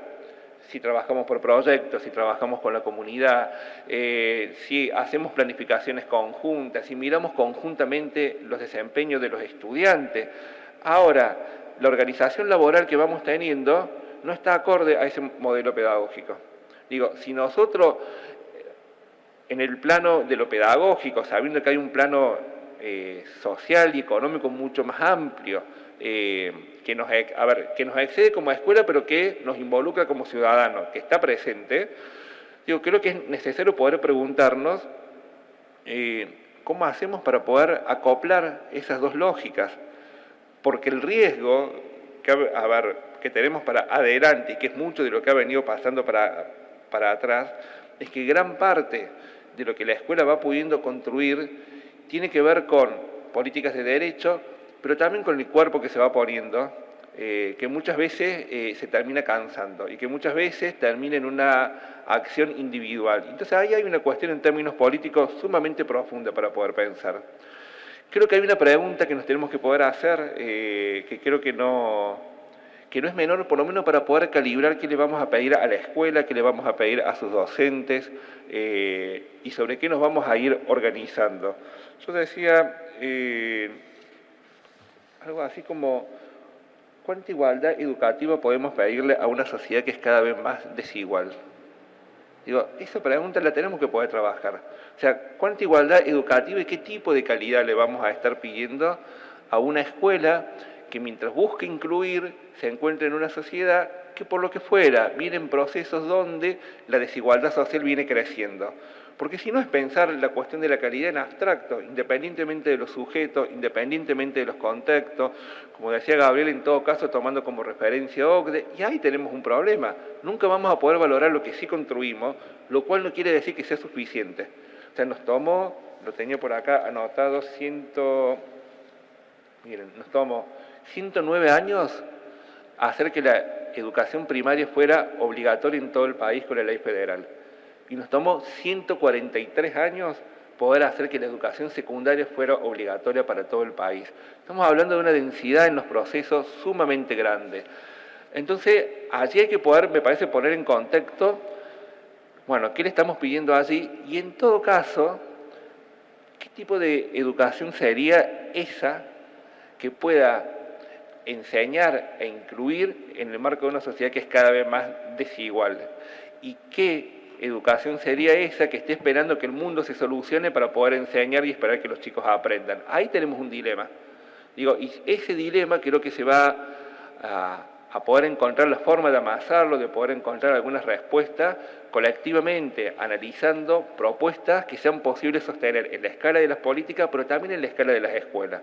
Entonces, una segunda cuestión, y sé que estoy ahí con el tiempo justito, pero hay dos cositas chiquitas, una segunda cuestión que creo que nos debemos, como un debate profundo, es ¿qué tenemos que enseñar? O sea, la escuela no es una vasija vacía. No le podemos pedir a la escuela que todo el tiempo esté incorporando más y más y más contenido. Digo, hay que poder pensar en cómo reorganizamos no solamente la escuela, sino las definiciones de, bueno, qué es lo que sí o sí tiene que aprender cualquier pibe en la escuela. Digo, a mí me encanta la perspectiva de la educación ambiental. Adhiero con la perspectiva de la ESI. Me parece fantástico que vayamos hacia la inclusión de cuestiones vinculadas al mundo digital en la cuestión de la transmisión. ¿Qué le sacamos a la escuela? Todo no podemos. Esa es una definición política pedagógica, porque si no, ahí construimos otra imposibilidad. Todo el tiempo le estamos agregando demanda que colocan en falta la escuela y que, ¿saben qué? Produce un efecto de desigualdad muy profundo, porque vuelve heterogénea las opciones que las escuelas, que las provincias y que las escuelas van haciendo sobre qué hay que enseñar. Y esa heterogeneidad fragmenta el sistema y rompe el piso de lo común. Y cuando rompe el piso de lo común, produce mayor desigualdad. Entonces, tal vez tengamos que ir, como dice Mariana Mayo en algunos de sus textos, y no es la única, digamos, hacia un currículum minimalista, a un ABC, pongámonos de acuerdo en cuáles son esos pocos contenidos a los cuales le vamos a dedicar mucho tiempo y lo vamos a enseñar de muchas formas distintas para que los pibes sobre eso construyan ciertas capacidades que les permitan operar con otros saberes. Bueno, esa es una definición política, pero también es una definición de los colectivos docentes. Digo, allí no está solamente la política, allí estamos nosotros también con la posibilidad de hacer algo al interior de las escuelas. Y se me fue el tiempo, pero lo último, chiquitín, creo que precisamos desarrollar dispositivos de acompañamiento al trabajo de enseñar. Eso lo venimos trabajando mucho desde UPC a través del ICIEC, y me detengo solamente con esto. La formación docente, situada, gratuita, en servicio, es necesaria, pero no es suficiente. La escuela se tiene que poder sentar con el Estado a poder pensar qué hace con el pibe que no aprende, porque si no, estamos en un problema de delegación de responsabilidades permanente, donde el peso termina cayendo sistemáticamente sobre los docentes.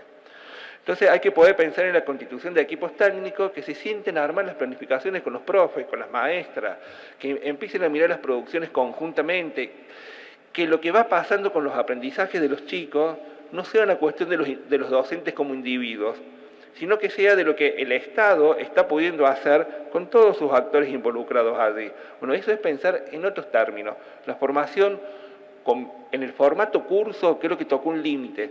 Creo que puede servir para algunas cosas, pero que en otras cosas precisamos poder sentarnos codo a codo a pensar y resolver con otro qué decisiones didácticas tomamos adentro de las escuelas. Creo que esas son algunas líneas necesarias para poder pensar en superar las desigualdades, pero también en enunciar o darle forma a una idea de calidad distinta a la que venimos teniendo en los últimos años.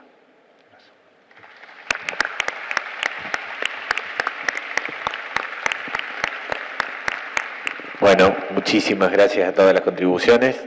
Les cuento que estamos súper apretados de tiempo, pero no queremos perder el momento del intercambio, así que abrimos a preguntas, a comentarios, todo lo breve que se puedan. Ahí a la derecha nuestra hay está Jorgelina con el micrófono para quien quiera participar, y después le vamos a dar un breve espacio a todos los expositores y las expositoras para poder hacer una intervención final.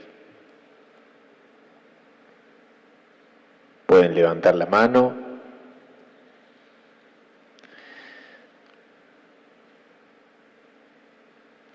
Si no, rompo el hielo.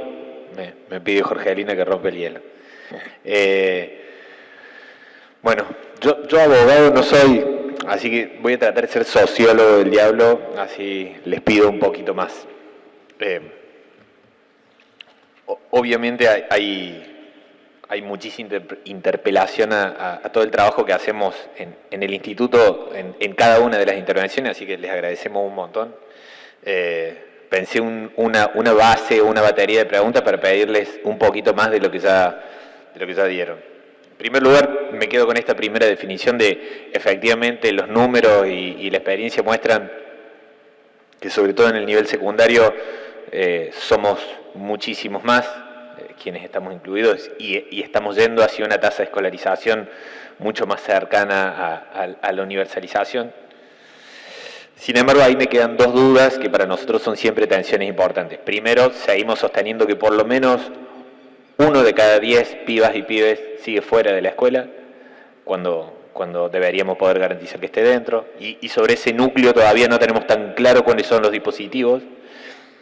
Y segundo, que ese fuerte aumento de la cobertura también tuvo que ver con algo que mencionaba antes Gonzalo también, diversificar los formatos escolares y los formatos institucionales, y para nosotros eso es siempre una opción que vamos a sostener políticamente, pero sobre la cual nos preguntamos qué heterogeneidades también se producen a partir de esa diversificación de formato y qué podemos hacer con eso. En relación también con esto, me quedaba con esta idea de la disputa simbólica que marcaban ahora. Creo que es una opción también que se ha tomado y que en parte el video que nos convidaba Gabriel forma parte, me parece, de la disputa simbólica y la construcción de cierto orgullo por todos esos nuevos sujetos que hoy habitan las escuelas y que hace algunos años atrás no lo hacían. Sin embargo, siempre me queda el temor de que volvamos lo simbólico una especie de refugio, sobre todo nosotros, que como bien mencionaba Gabriel, somos quien en el marco de la estructura social toda tenemos resuelto gran parte de nuestras condiciones materiales y junto con lo simbólico viene lo instrumental. Entonces, ¿qué podemos lograr ahí también? Y finalmente, también pensando en algunas menciones en relación al deseo que se genera en el espacio escolar y en la posibilidad de generar y el desafío por generar. En el último tiempo desde el instituto también venimos trabajando sobre la cuestión del interés y cómo se produce el interés, pero también sobre la pregunta de si la mera producción del interés garantiza que aprendemos, porque podemos estar nosotros, los docentes interesados, y también los estudiantes interesados, y aún así tener serios problemas en garantizar los aprendizajes. ¿Qué pasa ahí?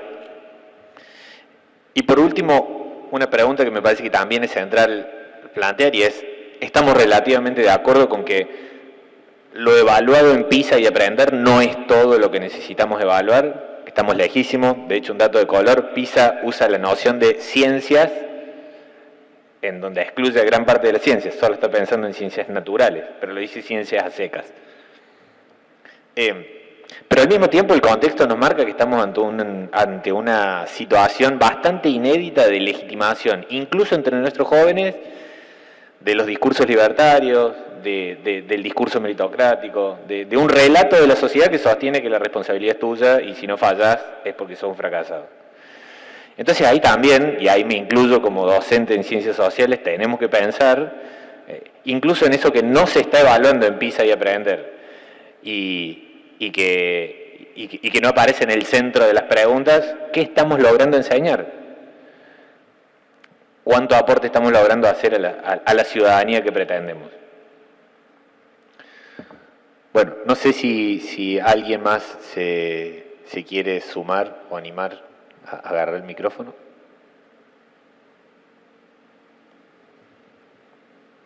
bueno, si no, les damos un espacio, así todo lo breve que se pueda, podemos cerrar con las contribuciones de todas las expositoras y los expositores.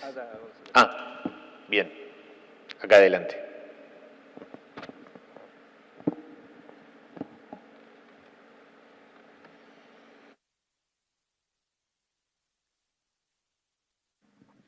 Mira si me la iba a perder. Ni loca, ni loca. En primer lugar, yo quiero agradecer profundamente esta oportunidad. La exposición de Gabriel me llegó hasta las lágrimas porque a mí la escuela pública me salvó. Entonces me emociona. Hoy, como directora de escuela, quiero transmitir esa pasión que Gabriel nos transmite a nosotros y me pregunto cómo podría ser desde mi lugar para que mis compañeros también entiendan el poder transformador que tiene la escuela y sumo un poco de lo que cada uno de los panelistas decía, ¿no? Y el último panelista que decía esto de la capacitación docente que necesitamos, no solo más allá de los cursos, necesitamos un acompañamiento, además de las políticas públicas que por supuesto revalorizamos y que agradecemos, necesitamos que quienes están en los espacios de poder entiendan que no podemos solos, que deseamos realmente transmitir a nuestros estudiantes que son valiosos, que tienen un futuro, que en el presente ya son valiosos, pero necesitamos sinceramente que nos acompañen para que la escuela realmente cumpla con la función que tiene, que es ayudarlos a construir un proyecto de vida. Entonces, agradezco profundamente esta mañana estas ponencias de cada uno. Relacionaba lo que decía Cora con la frase de nuestro ministro de Educación que enunció en Tecnópolis cuando dijo: donde hay bajas expectativas económicas debe haber altas expectativas pedagógicas. Me quedo con eso y gracias de todo corazón y por favor ayúdennos porque queremos que nuestra escuela cumpla con ese poder transformador que tiene la educación.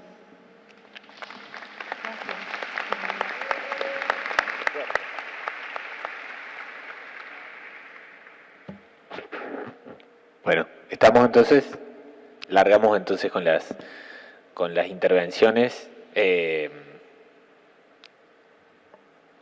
Si quiere empezar Cora. Somos ordenados, como en el colegio voy a empezar yo, después va vos, Nori, y después seguimos. No, muchas gracias. Las chicas más obedientes. Bien, las chicas más obedientes, muy bien. Somos minoría en esta mesa, otra vez. No, chiste, un chiste. Para amenizar, que viene el almuerzo. Bueno, agradecer las palabras de la directora, ¿no? Creo que también como las fotos nos abren una ventana al sistema, al día a día, esa relación que se establece con cada uno de los chicos y chicas, con cada una de las familias que están, que pueden estar, que no están, con el barrio, con las organizaciones y nada, siempre eso, ¿no? Y pensaba solo una reflexión, ¿no? De cuando se habla de los datos tan necesarios como instrumentos para realmente poder dar cuenta de estas brechas. Para saber y conocer las brechas hay que poder aproximarnos con distintos instrumentos de la política, de las ciencias sociales, a poder cuantificar, ver la naturaleza de los problemas, poder entenderlo y dimensionar.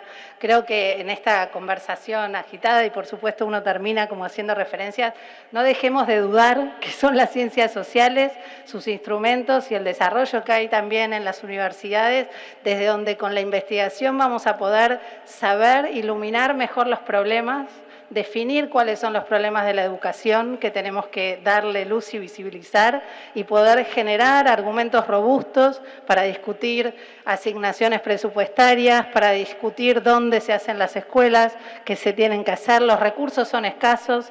eso no es una novedad. Entonces realmente hay una discusión sobre cómo esa distribución. Y cuando pensamos en tensión, desde las ciencias sociales, la sociedad vive en tensión y conflicto y nada de eso hay que hacerle, hay que dejarlo de costado, pero a la vez tenemos que lograr llegar sobre esas tensiones a algunos acuerdos básicos, algunas prioridades, porque en eso se juega el derecho de los chicos y las chicas. Hoy, nosotros todos adultos sentados acá tuvimos la gran oportunidad de seguramente tener un montón de derechos cumplidos y por eso estamos acá pensando y tenemos responsabilidades por eso también. Así que digo, dejar esa reflexión y después quizás tomo los dos primeros puntos que traía el colega respecto de los chicos y chicas que están fuera de la escuela y qué hacer con ellos. Hay que hacer mucho, hay que hacer un montón, hay que hacer más y mejor.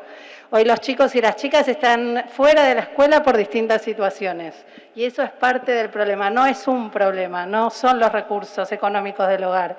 Hay chicos y chicas que fueron mamás y papás de manera temprana, algunos deseados, otros sin intenciones, hay chicos y chicas que fueron abusados, hay chicos y chicas que no cuentan con protección, con el derecho al cuidado en sus propios hogares por distintos motivos, porque también, digo, atrás de esos chicos hay adultos hoy que han visto vulnerados sus derechos cuando eran chicos, que no han podido complementar, a veces la escolaridad primaria o la escolaridad secundaria y no pueden acompañar, no tienen ese capital social y cultural para acompañar en la tarea. Entonces creo que desde el sistema educativo, lo que toca al sistema, porque también está desarrollo social, están las otras políticas, lo que le toca es armar una escuela poderosa, una escuela que tenga una gran biblioteca y si me preguntan sueño con eso, que abra los sábados, que dé espacio, que vaya construyendo ese vínculo de regreso a la escolaridad, la escuela es su lugar y entonces por eso, y lo relaciono con los distintos formatos que traía a la mesa Gonzalo, tan interesante y tan potente. En Córdoba, por ejemplo, hay varios nuevos formatos y se siguen pensando nuevas modalidades para dar respuesta a cada uno de los territorios y contextos particulares que tiene nuestro país. Y realmente en la ruralidad hay más de 8 modelos de escuelas rurales, en la secundaria ya hay varias provincias que han cambiado el régimen académico. Nosotros venimos trabajando, acompañando muy de cerca el proceso de transformación en Tucumán, en la provincia de Chaco, en Córdoba también, donde ahí, digamos, va a haber que seguir buscando cómo, y el cómo es el desafío, y creo que el objetivo, y eso también quería dejar plasmado, es por supuesto pensar en eso común al que no hay que delegar, y eso común es el resultado, y el resultado es que todos los chicos y chicas aprendan en la escuela y tengan la oportunidad de tener un desarrollo integral, mucho ya se dijo, pero creo que el camino para llegar a eso seguro tiene que ser distinto. Ya sabemos que la igualdad de oportunidades de punto de partida no garantiza la igualdad de resultados. Tenemos que pensar cómo cada escuela en su contexto, en su barrio, tiene que tener todas las condiciones y cuando hablaba la DIRE creo que cómo pensar ese trabajo es fortalecer los recursos, las condiciones que tienen los profes, los maestros en las escuelas, ese tiempo del que hablaba de planificar, trabajar juntos, tener la posibilidad de discutir de manera colectiva en la escuela respecto de cómo acompañar mejor las trayectorias de los chicos y las chicas, requiere condiciones. La hora paga por estar frente a alumnos no genera esas condiciones. La necesidad de trabajar en más de una escuela no genera esas posibilidades. Entonces es la militancia, las ganas, el compromiso, el corazón que todos ponen, lo que a veces hace esa gran diferencia, pero creo que hay que discutir las condiciones de trabajo, la forma de organizar el trabajo de los docentes, el modelo pedagógico, la participación de los chicos y chicas en sus escuelas. ¿Sí? Creo que por ahí hay pistas y sin duda creo que hay muchos puesto en marcha, muchas lecciones para aprender y de vuelta es la investigación, las distintas instituciones que tienen que estar mirando para construir ese conocimiento que nos permita ir tomando más y mejores decisiones oportunas. Gracias.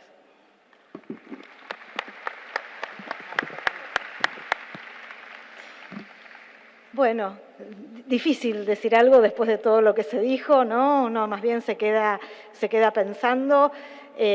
Voy a retomar un poco en esto último que dejó planteado Cora en articulación con las palabras de la directora, ¿no? Y me preguntaba, bueno, ¿de dónde sacamos las altas expectativas? ¿No? Digo, porque es fácil decirlo, ¿no? Hay estigmatización frente a la estigmatización, bueno, ¿de dónde la juntamos, no? Y acá me parece que retomo también la pregunta o el desafío que planteaba Gonzalo recién, y es que esta disputa simbólica no es una disputa simbólica escindida de las condiciones materiales, ¿no? Porque estábamos diciendo eso, ¿no? Esta disputa por a quiénes asignar recursos y de qué modo asignar recursos dicen también mucho sobre la materialidad. Y vuelvo a estas discusiones, ¿no? ¿Qué se mide y cuándo se mide? Había como un gran apuro en la gestión anterior por medir todos los años y sin embargo no se mide todos los años cuántos docentes tenemos y en qué condiciones trabajan. Los censos docentes son cada 10 años, entonces cada 10 años sabemos algo de nuestras condiciones de trabajo. Hoy sería imposible saber cuántos docentes hay en Pilar. Podemos saber cuántas horas cátedra, cuántos cargos, pero no podemos saber cuántos docentes hay en Pilar. Entonces, digo, eso es parte de los desafíos para hacer la política. Sí tenemos, digo, y acá me atrevo, ¿no? Cuando Gonzalo decía, bueno, 1 de cada 10 sigue afuera y no tenemos claros los dispositivos. No tenemos claros los dispositivos, pero tenemos algunas claridades.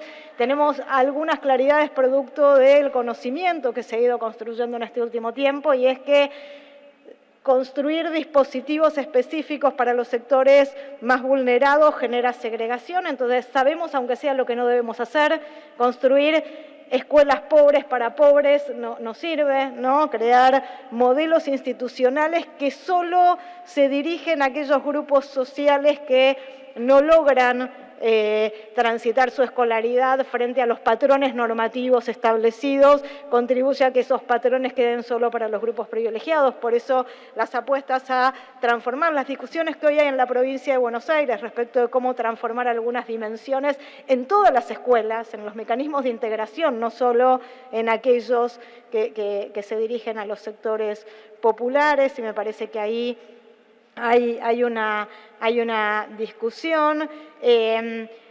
Sabemos que algunos dispositivos de política promueven la competencia y promueven la legitimación meritocrática, y que procesos más universalizantes de ampliación de las protecciones lo restringen. Entonces sabemos que eso al menos va en dirección, aunque no lo logre, en deteriorar el discurso libertario que devuelve las responsabilidades a los individuos. Lo estamos logrando, claramente es muy difícil porque en condiciones de profunda inestabilidad la competencia se intensifica, y esa competencia hace que miremos o que no podamos pensar esto que sería quedarse pensando solo en las expectativas, ¿no? Me acuerdo del exministro cuando decía, o el expresidente, no me acuerdo, que decía, pobreza cero se logra con educación de 10. No, de ninguna manera, ¿no? Digo, ya sabemos que solo a través de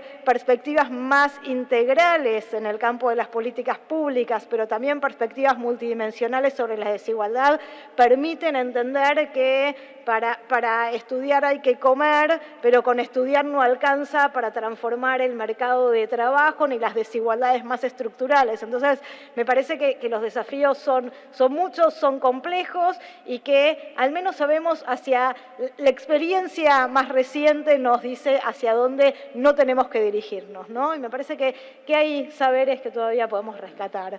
Bueno, muchas gracias.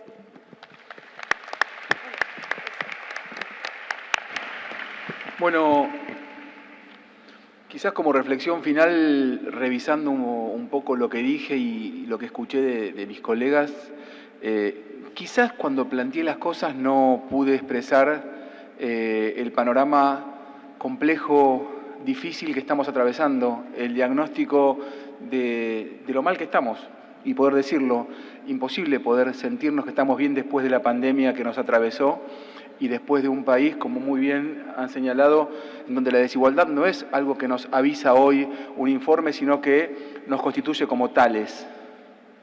El problema es naturalizar la desigualdad como algo permanente y creernos, repito, que los derechos son un bien para siempre. Yo creo que eso hay que defenderlo. Yo creo que celebro estos espacios para que cada una y cada uno de ustedes pueda seguir en sus escuelas discutiendo esto que acá se está abriendo. Porque cuando yo traje hoy el informe de CEA, que se llama Centro de Estudios de la Educación Argentina, de la Universidad de Belgrano, que titula Retroceso educativo por la pandemia. El retroceso es mayor en los alumnos de nivel socioeconómico bajo. Ya lo sabemos. Lo que sí quiero decir, cuando yo decía que algunos ahora aparecen hablando de retroceso, declive, colapso, catástrofe, tragedia, es que quiero diferenciar mi diagnóstico, donde acabo de reconocer que estamos mal. Quiero diferenciar porque no todos decimos lo mismo y hoy se usan las palabras del mismo modo. Todos, los diseños curriculares todos son una belleza literaria en términos pedagógicos. Lo que hay que hacer es poder tamizar entre el que dice y lo que hace, como dicen los pibes, digamos, ¿no? En todo caso, ellos aprenden más de lo que ven que hacemos que de lo que le decimos que hagan. Eso es lo que hay que hacer también entre adultos, resistir archivos y en todo caso ver el que está diciendo y valora la educación, cuánto la ha valorado a lo largo del siglo XX y lo que va del XXI. Así que lo único que tengo que decir es, para diferenciarme de aquellos que hablan de tragedia educativa, de colapso, de catástrofe, de retroceso educativo, me quiero diferenciar porque esas son posturas nostálgicas y la nostálgica es que todo tiempo pasado fue mejor. Y nosotros, si somos educadores y queremos seguir siendo educadores, no podemos ser solidarios con esa idea. Un educador, una educadora no puede caminar con la nostalgia, porque eso te lleva a instalarte en la queja y a enfermarte, pero fundamentalmente a enquistarte en la queja y no poder transformarla en un problema para resolver. La nostalgia tiene que ver con los modelos punitivos, que están muy en boga y en ascenso, y la escuela no puede ser un lugar de la punición. Eso es para otros sectores de la sociedad. Todo lo que ocurre en la escuela tiene que ver con la construcción de ciudadanía democrática, con que los pibes aprendan más y mejor a través del amor, de la solidaridad, de la cooperación, pero no de la punición, que es lo que está circulando en donde algunos defienden la calificación como si fuese la evaluación. Y ahí hay una confusión, me sale hasta con rima. La escuela va a cambiar cuando tratemos a los pibes y a las pibas como lo hacemos con nuestros hijos.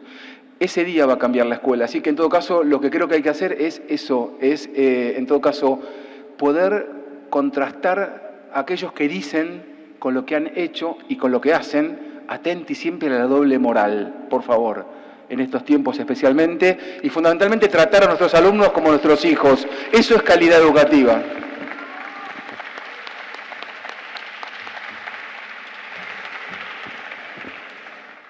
Bueno, me quedaba dando vuelta el planteo que hizo la compañera, la directora, y yo decía, qué interesante poder pensar en poder públicamente sostener el orgullo de ser docente por un lado, y por otro lado decía cuáles son las condiciones que permiten poder sostener ese orgullo, ¿no?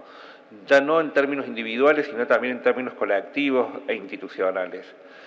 Si uno va mirando en qué momento nuestro sistema educativo se empieza a diferenciar fuertemente, uno se puede ir entre los 50 y los 70, digo, ahí crece fuertemente la matrícula en nivel secundario, hay un avance importante en lo que es la cobertura del nivel primario, empiezan los planes de alfabetización, tenemos muchos golpes de Estado también, ¿no? Digo, hay una disputa cultural muy fuerte que terminó en esa tragedia que todos conocemos en el 76. Pero fíjense en que el momento en el cual la educación se puede expandir con mucha fuerza es un momento en el cual la distribución del ingreso era mucho más justa que ahora. Y el momento en el cual, justamente, porque en esa distribución más justa entraban los nadie, los distintos, los que no habían ingresado hasta ese momento, se empieza a configurar con mucha más fuerza lo que es el sistema de educación privada. Y ahí empieza a darse un diálogo que es de sordo en algún momento, creo. Uno podría decir, en la línea de lo político, el sector privado tal cosa, la cuestión de la educación como una mercancía, pero la madre y el padre quiere sentir que su hijo está en un lugar donde entiende que le están dando lo mejor. La pregunta es, tal vez, ¿cómo hacemos para poder mostrarle a los padres, a las madres, que en nuestra escuela estamos dando lo mejor? Lo que trajo Gabriel a mí me parece sumamente interesante, porque es muy potente visualmente, porque los muestra cuidado, porque los muestra trabajando con el saber, porque los muestra haciendo algo, Y a nosotros en una escala mucho más chiquita nos ha pasado, tenemos un programa que las compañeras y los compañeros plantean la necesidad de poder contar con algún tipo de acompañamiento de ese que les hablaba, y nosotros buscamos un equipo de trabajo a través de un programa que tenemos que se llama Consulta Pedagógica, y colocamos a algunas otras compañeras o compañeros a que construyan algunas soluciones provisorias con las docentes y los docentes en la escuela. Nos hemos encontrado con escuelas que perdían la matrícula y que de repente estaban atravesadas, digamos, por una representación de que en la escuela no se aprendía, de que en la escuela no pasaba nada, de que en la escuela los chicos se peleaban. Y justamente fue trabajando sobre esas representaciones que circulaban en el barrio, que circulaban en el almacén, que circulaban a algunas cuadras, donde empezamos a generar cuestiones que permitieron que las madres y los padres empezaran a enviar a sus hijos a las escuelas allí. Y creo que eso tiene valor no solamente para la dimensión más individual de poder sentirnos bien con nuestro trabajo, sino porque eso tiene un efecto social y pedagógico muy fuerte. Cuando Nora traía la cuestión de la necesidad de pensar en lo heterogéneo es algo de lo que teníamos antes que precisamos recuperar ahora adentro de las escuelas. Y tal vez para poder recuperar esa heterogeneidad tengamos que tomar algunas decisiones políticas no menores. Yo tengo cierto enojo, en el mejor de los sentidos, con la cuestión de lo tecnológico. Yo digo, ¿hacen falta computadoras? Sí. ¿Hace falta conectividad? Sí. Pero hacen falta también lápices, cuadernos, sacapunta, hacen falta colores, hace falta transportador. Tal vez tengamos que discutir cómo escalamos, porque con lo primero que hay que poder trabajar es con esas materialidades, porque de esas materialidades se hace nuestro trabajo cuando enseñamos allí, ¿no? Entonces digo, esa creo que es una cuestión tal vez necesaria de poder discutir. Y tal vez otra cuestión necesaria de poder discutir en relación a lo que iba planteando Cora, es cómo trabajamos con los datos que tenemos. O sea, sabemos que los chicos no saben hacer un montón de cosas. Ahora, ¿qué saben hacer los chicos? ¿Qué es lo que pueden hacer? ¿Con qué se interesan? ¿Cómo eso lo recuperamos nosotros para poder pensar colectivamente en nuestras propuestas de enseñanza? Pero en términos de política educativa, ¿cómo hacemos para no generar propuestas homogéneas para realidades heterogéneas? Si los datos nos van diciendo que en algunos lugares hay ciertos problemas, no vayamos con la misma propuesta por todos lados. Trabajemos en función de eso, pero en términos de política. No generemos los informes por escuela para que cada escuela se las arregle como pueda individualmente. Digo, que esa sea una cuestión del trabajo por zonas de inspección, por regiones. Digo, tiene que haber un pulmón intermedio entre la escuela y el Estado. Si no, es muy difícil poder apresar esa complejidad. Y lo último que tal vez haya que pensar, creo, es hasta dónde los programas sirven. Y digo, adoro el Conectar Igualdad, adoro las políticas socioeducativas, pero si uno mira cómo creció el normalismo no precisó de muchos programas. Era una política que decía, en estas escuelas tiene que haber todo esto, y fue escalando. Mi preocupación es que tantos programas ministeriales algunas veces terminan fragmentando la mirada sobre lo que hay que hacer en la escuela, y quien tiene que tejer el sentido de todo eso distinto que se hace con las mejores intenciones, con muchísimo dinero, son las escuelas individualmente. Y ahí tenemos otro problema. Entonces, si queremos pensar la cuestión de las desigualdades, tenemos que trabajar con los datos, pero tenemos que trabajar con los datos estratégicamente y tenemos que empezar a mirar algunas cuestiones de cómo van funcionando algunas políticas con un ojo crítico en el mejor de los sentidos. ¿Hace falta más dinero? Hace falta una mejor gestión de los recursos, pero hace falta, como decía Gabriel hace un ratito, mucha cabeza pedagógica, mucha cabeza de escuela, mucha cabeza de saber qué va pasando con los pibes ahí. Si no, se nos van armando como compartimientos estancos, creo. Bueno, muchísimas gracias a todos y a todas.